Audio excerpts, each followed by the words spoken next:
सिंह राठौड़ हमारे विद्यालय के YouTube चैनल पर आपका स्वागत करता हूं। जैसे कि पिछली वीडियो में हम लोगों ने किरण प्रकाशी के परावर्तन टॉपिक के बारे में अध्ययन किया था। आज हम लोग दर्पण सूत्र या दर्पण समीकरण तथा दर्पण सूत्र तथा दर्पण समीकरण के बारे में अध्ययन करेंगे। जैसे कि हमें पता है कि जब किसी भी दर्पण के सामने हम लोग किसी वस्तु को रखते हैं तो उस वस्तु का प्रतिबिंब बनता है। वस्तु का प्रतिबिंब दो प्रकार से बनता है, एक तो होता है वास्तविक, दूसरा होता है आभासी। किसी भी वस्तु का वास्तविक प्रतिबिंब तो तब बनता है जब वस्तु से चलने वाले प्रकाश की किरण किसी दर्पण पे आपतित होती है और आपतित होने के पश्चात परावर्तित प्रकाश की किरणें वो किसी बिंदु पर मिलती है या मिलती हुई प्रतीक होती है। यानी परावर्तित प्रकाश की किरणें किसी बिंदु पर मिलती है तब तो वस्तु का जो प्रतिबिंब बनेगा वो होगा वास्तविक, और वस्तु से चलने वाले प्रकाश की किरणें वो परावर्तित होने के पश्चात परावर्तित प्रकाश किरणें किसी बिंदु पर मिलती हुई प्रतीक होती है तब वस्तु का प्रतिबिंब है वो बनेगा वास्तविक। प्रतिबिंब बनने के लिए, प्रतिबिंब निर्माण के लिए निम्न चार किरणों में से किन्हीं दो किरणों को हम लोग काम में ले सकते हैं। जरा ध्यान से देखिए आप लोग, चित्रानुसार आपको एक अवतल दर्पण दर्शाया गया और इस अवतल दर्पण की मुख्य अक्ष पर कोई एक वस्तु ए भी रखी गई है। इस अवतल दर्पण का ध्रुव बिंदु P है, अवतल दर्पण के मुख्य अक्ष पे एक वस्तु ए भी रखी गई है। इन चार किरणों में से हम लोग किन्हीं दो किरणों को काम में ले सकते हैं। यानी दर्पण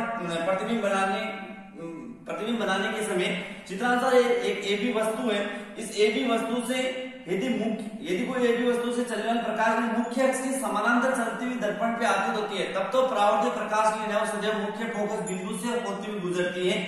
और यदि एक वस्तु एबी से चलने वाले प्रकाश की किरणें वो वक्रता केंद्र सी से होती हुई दर्पण पे आपतित होती है तब परावर्तित प्रकाश की किरणें वह वापस उसी दिशा में लौट जाती है। तीसरा नियम, यदि किसी वस्तु से चलने वाले प्रकाश की किरणें वो डायरेक्ट ध्रुव बिंदु पे आपतित होती है तो आपतन कोण और परावर्तन कोण दोनों का मान है वो इक्वल होता है, बराबर होता है। यदि आई बराबर थीटा तो आर का परिमाण होगा थीटा।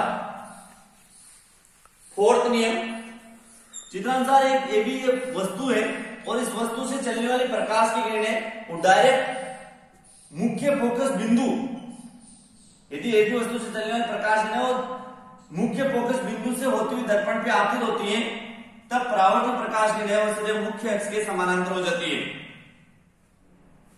इस प्रकार से इन चार किरणों को हम लोग प्रतिबिंब निर्माण के लिए इन चार किरणों में से किन्हीं दो किरणों को काम में ला सकते हैं। ये अब हम लोग पढ़ेंगे अवतल दर्पण का दर्पण सूत्र या दर्पण समीकरण। बोर्ड एग्जाम की दृष्टि से बहुत ज्यादा मोस्ट है और परावर्तन का लास्ट टॉपिक भी है, तो जरा ध्यान से देखिए कि अवतल दर्पण का दर्पण सूत्र या दर्पण समीकरण। अवतल दर्पण का दर्पण सूत्र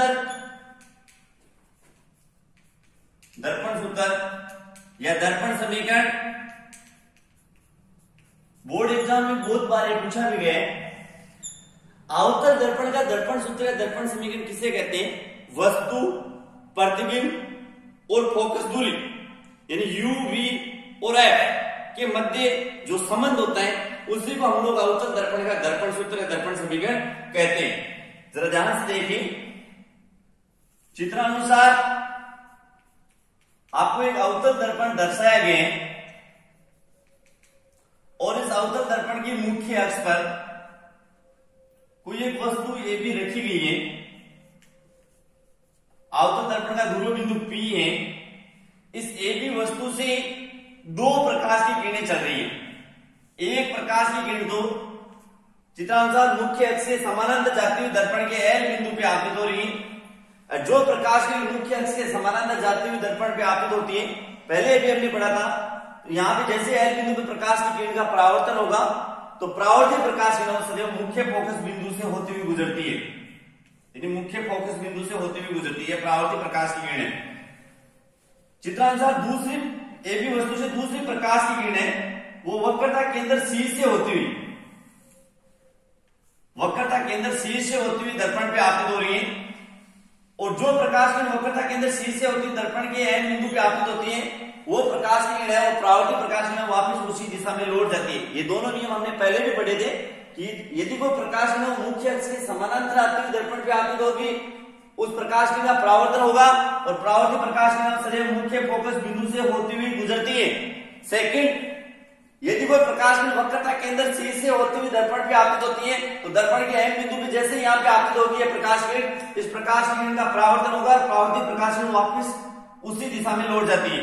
और जब दो परावर्तित प्रकाश किरण चित्रानुसार इस B' बिंदु पे, इस B' बिंदु पे दो परावर्तित प्रकाश किरण मिल रही है तो इस प्रकार इस एक ही वस्तु का वास्तविक तथा उल्टा प्रतिबिंब है वो A', B' प्राप्त हो रहा है हमें। तो इस प्रकार से हम लोग दर्पण सूत्र दर्पण समीकरण पढ़ेंगे। तो दर्पण सूत्र दर्पण समीकरण किसे कहते हैं कि U, V और F के मध्य जो संबंध आएगा उसी को हम लोग दर्पण सूत्र दर्पण समीकरण कहते हैं। जैसे कि आपको बताया गया है कि ध्रुव बिंदु से वस्तु के मध्य की जो दूरी होती है उसको सदैव U की सहायता से लिखा जाता है और ध्रुव बिंदु से जो प्रतिबिंब है उसके मध्य की जो दूरी है उसको सदैव V की सहायता से लिखा जाता है और ध्रुव बिंदु से फोकस बिंदु के मध्य की दूरी है उसको फोकस दूरी स्मॉल f कहते हैं। और इस प्रकार से u और v और f के मध्य जो संबंध आएगा उसको हम लोग दर्पण सूत्र या दर्पण समीकरण कहते हैं। अब जरा इस दर्पण सूत्र दर्पण समीकरण का निर्माण किस प्रकार से होगा वो हम लोग यहाँ पे अध्ययन कर रहे हैं, देखेंगे। तो सबसे पहले हम लोग बिंदु L से ही एक मुख्य अक्ष पर एक अभिलंब खींचते हैं, लंब खींचते हैं जो कि बिंदु N पे जाकर के मिलता है। अब चित्रानुसार त्रिभुज A', F और LNF ये दोनों त्रिभुज समरूप है। चित्रानुसार त्रिभुज A', B', F तथा त्रिभुज LNF समरूप है क्योंकि ये दोनों ही त्रिभुजों में जितना एंगल A' पे उतना ही N बिंदु पे और ये F बिंदु पे दोनों तरफ से ये शीर्षा बिंदु कोण है और A' एन जो ये भुजा है वो बेनिष्ठ है, इसलिए इन दोनों त्रिभुजों में दो कोण और एक भुजा बराबर है। तो ये दोनों त्रिभुज हैं वो AAS नियम के अनुसार आपस में दोनों त्रिभुज सर्वांग सम होंगे। तो यहाँ पे हम लोग ये कह सकते हैं कि जितना एंगल A' पे उतना N पे, तो हम लोग इसको सर्वांग सम AAS नियम के अनुसार A', B' यानी A', B' बटा LN, A', B' बटा LN बराबर A', F बटा NN। यहां पे जैसे हम लोग देख रहे हैं कि LN को हम लोग AB लिख सकते हैं तो इसमें हम लोग यहां LN के साथ जैसे हम लोग AB लिखेंगे तो A', B' बटा AB बराबर A', F और यहां पे हम लोग लिखेंगे NN। बिंदु N है वो बिंदु P के बहुत ही नजदीक है, पास में है, इसलिए बिंदु N को हम लोग P लिख सकते हैं।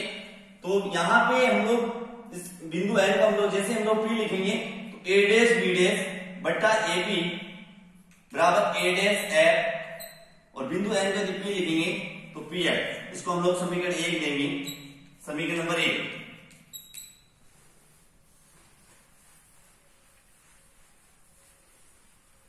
इसी प्रकार त्रिभुज A', B', C और ABC भी समरूप है। इसी प्रकार त्रिभुज A', B', C तथा त्रिभुज ABC समरूप है और ये दोनों त्रिभुज भी AAS नियम के अनुसार दोनों त्रिभुज समरूप होंगे। तो यहाँ पे भी इन दोनों त्रिभुजों में सबसे पहले तो यदि हम लोग A', B', C ले रहे हैं तो हमें संगत भुजा का अनुपात भी इसी का ही लेना है। तो त्रिभुज A', B', C तथा त्रिभुज ABC दोनों समरूप है तो जितना A' पे एंगल है उतना A पे, तो ये भुजा संगत ये भुजा यानी A', B' बटा AB ये संगत ये भुजा। और ये दोनों त्रिभुज ये दोनों कोण है, इधर वाले ये दोनों कोण है, शीर्षा बिंदु कोण है तो A', बटा AC इनको हम लोग लिखेंगे A', बटा AC। इसको हम लोग समीकरण नंबर देंगे 2। समीकरण 1 और 2 की तुलना करने पर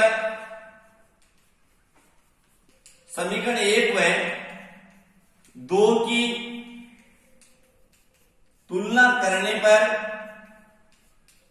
समीकरण 1 और 2 की लेफ्ट हैंड साइड बराबर है तो राइट हैंड साइड भी बराबर होगी, यानी इन दोनों की तुलना करेंगे तो समीकरण 1 और 2 की तुलना करेंगे तो तुलना करने पर A' F बटा PF बराबर A' C बटा AC, इसको हम लोग समीकरण नंबर 3 कहेंगे।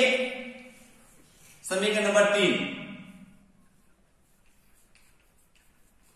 समीकरण नंबर 3 में चिन्ह परिपाटी जब हम लोग काम में लेंगे, समीकरण नंबर 3 में चिन्ह परिपाटी काम में लेने पर, यानी समीकरण नंबर 3 में A', PF, A', C और AC इन चारों के मान रखेंगे। ठीक है, इन चारों के मान रखने पर समीकरण 3 में जैसे इन चारों के मान रखेंगे तो दर्पण सूत्र, दर्पण समीकरण हम लोग प्राप्त कर सकते हैं। तो सबसे पहले चिन्ह परिपाटी काम लेंगे, तो चित्रानुसार A', का मान, डायग्राम के अनुसार हमें A', का मान निकालना है। A', का मान देखो किस प्रकार से निकालेंगे। A', डायग्राम A' को हम लोग चित्रानुसार A' को हम लोग P' माइनस PF लिख सकते हैं। A' को हम लोग P'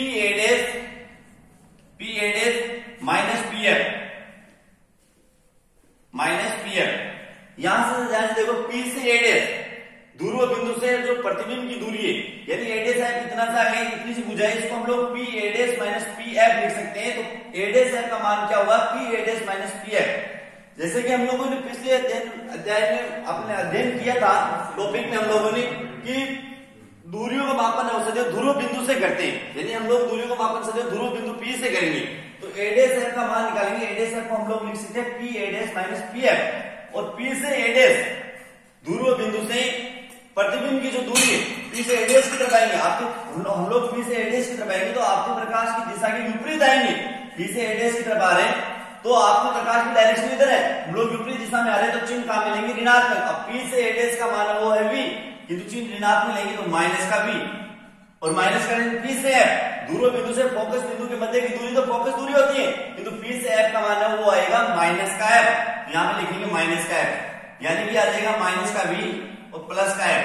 ये हमारे पास मान आ गया A', का मान। इसी प्रकार हम लोग PF का मान निकालेंगे, तो PF का मान हमारे पास भी क्या आएगा, P से F, डायग्राम के अनुसार देखो P से F ध्रुव बिंदु से फोकस बिंदु के मध्य की दूरी है, और फोकस दूरी होती है, किंतु P से F की तरफ चलेंगे तो आपके प्रकाश की डायरेक्शन के विपरीत जा रहे हैं, तो ये मान होगा माइनस का F। इसी प्रकार A', का मान A' बराबर A' को हम लोग A' को लिखेंगे PC minus PC minus P'। P से C ध्रुव बिंदु से वक्रता केंद्र के मध्य की जो दूरी होती है उसको कहेंगे वक्रता त्रिज्या R। तो P से C का मान होगा, P से C का मान होगा R, किंतु आपके प्रकाश दिशा की विपरीत है, इसलिए माइनस का R, माइनस का चिन्ह P से A' ध्रुव बिंदु से प्रतिबिंब, ये होगा V, किंतु विपरीत दिशा में है, इसलिए माइनस का V और माइनस का R प्लस का V। यहां से जरा ध्यान से देखो A', हम लोग पिछले टॉपिक में हमने अध्ययन किया था कि हमने पढ़ा था अवतल दर्पण की फोकस दूरी तथा वक्रता त्रिज्या में संबंध। तो हमने वहां पे पढ़ा था कि अवतल दर्पण की जो वक्रता त्रिज्या होती है वो सदैव फोकस दूरी की दुगनी होती है, R बार पढ़ा था हमने 2f। तो इससे समीकरण में हम लोग यदि R के साथ हम लोग 2f लिखेंगे तो A' बराबर माइनस का चिन्ह R के साथ लिखेंगे 2f प्लस का V। ये हमारे पास मान आ गया A' का। तो हमारे पास में A' का मान ये रहा, PF का मान ये रहा और A' का मान ये रहा। फिर लास्ट जो मान है वो है AC का मान। AC को किस प्रकार से लिखेंगे, AC को हम लोग इतना सा मान इसको हम लोग लिख सकते हैं PA में से, यदि P से घटाएंगे पूरे में से, यानी PA में से यदि हम लोग P से घटाएंगे तो हमारे पास में ऐसे आ जाएगा। तो हम लोग इसको ऐसा लिख सकते हैं, AC का मान लिखेंगे PA माइनस PC। P से A ध्रुव बिंदु से वस्तु की जो दूरी होती है उसको लिखेंगे U, किंतु आपके प्रकाश दिशा में विपरीत है, इसलिए माइनस का U। माइनस का चिन्ह P से C ध्रुव बिंदु से वक्रता केंद्र के मध्य की जो दूरी वक्रता त्रिज्या R कहलाती है, और P से C की तरफ आएंगे तो माइनस का, और माइनस माइनस चिन्ह हो जाएगा प्लस का, यानी कि यहाँ पे लिखेंगे माइनस का U प्लस का। वही यहाँ पे माइनस का U R के सामने हम लोग लिख सकते हैं 2f। ये मान आ गया हमारे पास में AC। इस प्रकार से उपरोक्त चारों मान यानी A', PF, A', और AC, ये चारों मान समीकरण नंबर 3 में रखने पर, जैसे हम लोग समीकरण 3 में चारों मानों को रखेंगे तो अवतल दर्पण का दर्पण सूत्र, दर्पण समीकरण हम लोग प्राप्त कर सकते हैं। तो सबसे पहले एडेस एफ का मान है माइनस का v प्लस का f बटा पी एफ का मान है वो हमारे पास में है माइनस का f बराबर एडेस सी का मान है वो है माइनस का 2f प्लस का v बटा एसी का मान आ रहा है माइनस का u प्लस का 2f। उपरोक्त समीकरण को वज्र गुणा करवाने पर या वज्र गुणा करने पर, उपरोक्त समीकरण जब हम लोग वज्र गुणा करेंगे तो माइनस के u को जब हम लोग माइनस के v से मल्टीप्लाई करेंगे तो माइनस के u को माइनस के v से तो uv, माइनस के u को f से तो माइनस का fu, और प्लस के 2f को जब हम लोग माइनस के v से मल्टीप्लाई करेंगे तो यहां पे माइनस का 2fv और 2f को जब f से मल्टीप्लाई करेंगे तो 2f स्क्वायर बराबर माइनस के f को माइनस के 2f से मल्टीप्लाई करेंगे तो 2f स्क्वायर, और माइनस के f को जब v से मल्टीप्लाई करेंगे तो माइनस का fv, ये 2f स्क्वायर से 2f स्क्वायर घट जाएगा, fv को इधर लेके आएंगे तो uv माइनस का fu और माइनस का 2fv और प्लस का fv बराबर 0, और यहां से uv माइनस का fu और माइनस का 2fv और प्लस का fv यहां से आएगा वो आएगा माइनस का fv बराबर 0। और इसी समीकरण में इसको हम लोग समीकरण नंबर 4 कहेंगे। समीकरण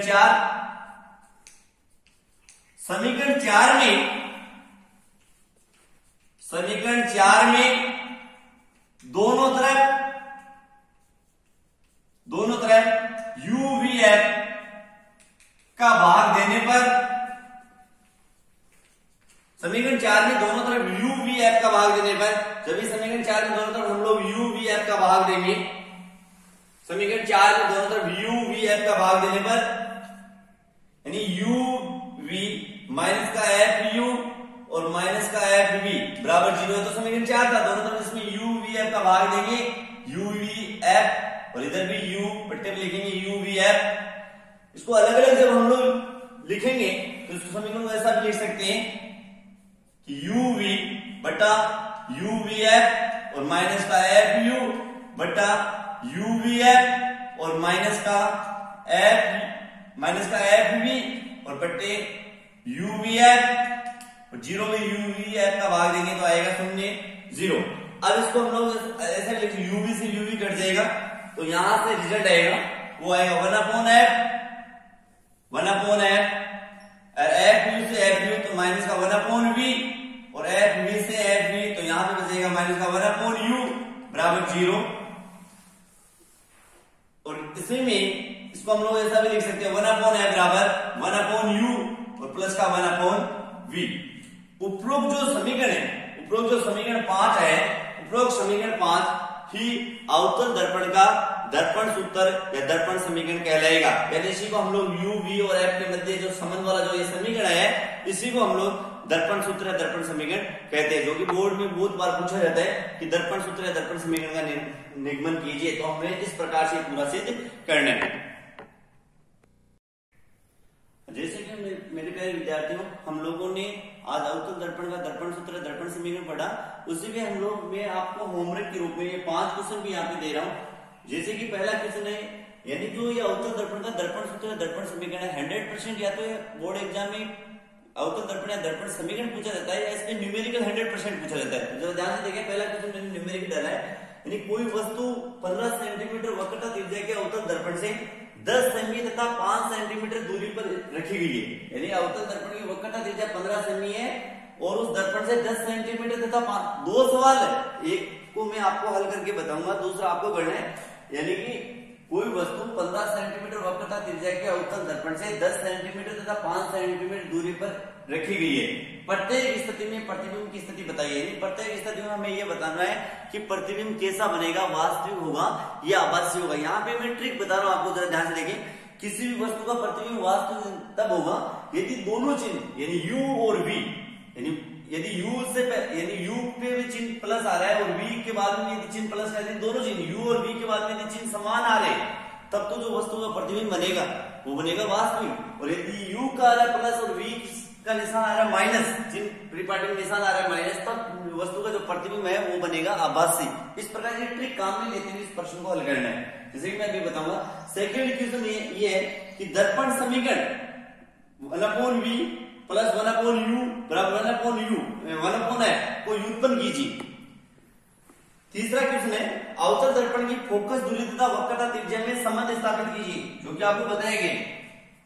चौथा क्वेश्चन है अवतल दर्पण के लिए बिंब की दूरी u, प्रतिबिंब की दूरी v एवं फोकस दूरी में संबंध स्थापित कीजिए। कभी कभी बोर्ड एग्जाम 1 नंबर का क्वेश्चन इस प्रकार से पूछ लिया जाता है, तो इसी का आंसर यही होगा, यानी 1/v प्लस 1/u बराबर 1/f ही होगा चौथे क्वेश्चन का आंसर। पांचवा क्वेश्चन है वो है 10 सेंटीमीटर फोकस दूरी के अवतल दर्पण की वक्रता त्रिज्या बताइए, जो कि आपको बताएगा, आपको खुद को हल करना है। अब मैं फिलहाल आपको एक क्वेश्चन है होमवर्क के रूप में मैं आपको 5 क्वेश्चन यहाँ पे दे रहा हूँ, इनमें से एक क्वेश्चन मैं बता रहा हूँ आपको, और बाकी के जो शेष 4 क्वेश्चन है वो आपको खुद को हल करने। अब जरा ध्यान से देखिए, पहला क्वेश्चन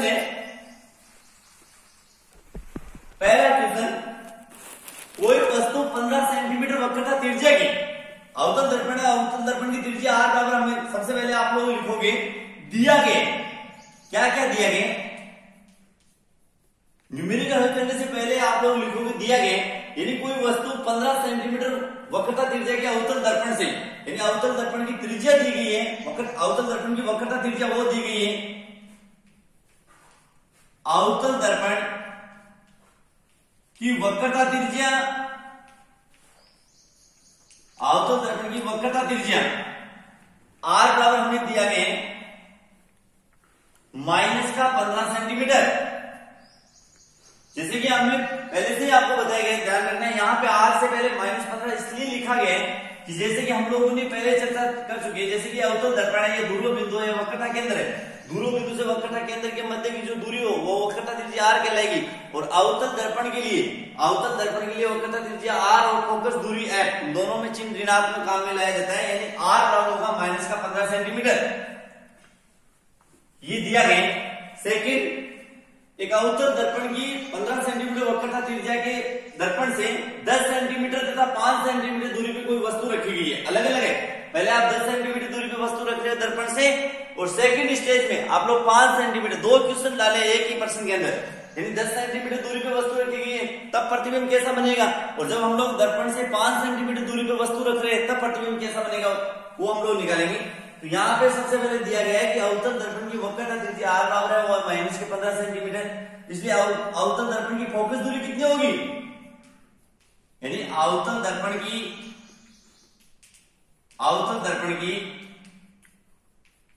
फोकस दूरी f बराबर, आपने पढ़ा f बराबर होता है r/2, और यदि r का मान माइनस का 15 है, माइनस का 15/2, यानी यहाँ पे f का मान कितना हो जाएगा, माइनस के 7.5 सेंटीमीटर, ये f का मान है। और u का मान साथ साथ में अवतल दर्पण से जो वस्तु रख रहे हो 10 सेंटीमीटर, यानी u का मान हमें दिया गया, u बराबर दिया गया माइनस के 10 सेंटीमीटर। और इस कंडीशन में v का मान हम लोग निकालेंगे। सबसे पहले u बराबर दिया गया माइनस 10 सेंटीमीटर और v का मान हम लोग निकालेंगे। तो हम लोग यहाँ पे दर्पण सूत्र, दर्पण समीकरण काम में लेंगे, जैसे कि हमने पढ़ा है कि 1/u प्लस का 1/v बराबर 1/f, 1/u, u का मान है वो माइनस के 10, और यानी u का मान लेकिन माइनस के 10, यानी माइनस के 1/10, और प्लस का 1/v, v का मान हम लोग निकालेंगे, और 1/f, f का मान है माइनस के 7.5, यानी इसको हम लोग लिख देंगे माइनस का 1/7.5, और ये आ जाएगा माइनस का 1/10 और 1/v बराबर माइनस के 1/7.5 को जब हम लोग हल करेंगे तो इसको सर इससे 75 इंटू 10 की घात -1, और ये 10 की घात -1 ऊपर जाएगा, तो माइनस का 1/10 प्लस का 1/v बराबर 10/75। और जब हम लोग माइनस के 1/10 को इस साइड में लेके जाएंगे, यानी यहाँ पे सॉरी, यानी -10 जब ऊपर जाएंगे क्या आएगा, माइनस के 10/75, यानी माइनस के 1/10 प्लस 1/v बराबर माइनस के 10/75। और जब माइनस के 1/10 को उस साइड में लेके जाएंगे तो 1/v का मान क्या आएगा, 1/v बराबर माइनस के 10 बटा 75 और प्लस के 1/10। जब हम लोग इसके एलसीएम लेंगे, लघुत्तम लेंगे यहाँ पे, तो इसका लघुत्तम क्या आएगा, यानी 1/v बराबर इनके एलसीएम आएंगे 75 इंटू 10, 75 इंटू 10 और माइनस 10 को 10 से मल्टीप्लाई करेंगे तो माइनस क्या आ जाएंगे 100 प्लस 75 और यहां से 1/v बराबर यहां पे आएगा माइनस के 25 इंटू 75 इंटू 10 और इनको काटेंगे तो 25 75 यहाँ में 1/v बराबर माइनस के 1/30 और v का मान आ जाएगा माइनस के 30 सेंटीमीटर। जैसे कि हमने पढ़ा है कि u का मान, तो दर्पण से जो वस्तु आई है u का मान हम लोगों ने निकाला, u बराबर हमारे पास में था माइनस के 10 सेंटीमीटर और v का मान आया माइनस के 30 सेंटीमीटर। इन दोनों से मैंने अभी पहले भी आपको बताया था यदि u और v दोनों के चिन्ह यदि सेम आ रहे हैं तब जो प्रतिबिंब बनेगा वो होगा वास्तविक। तो यानी u का मान भी माइनस 10 सेंटीमीटर है, यहाँ से v का मान भी माइनस के 30 सेंटीमीटर है, तो जो वस्तु का जो प्रतिबिंब बनेगा वो होगा वास्तविक होगा और उल्टा होगा।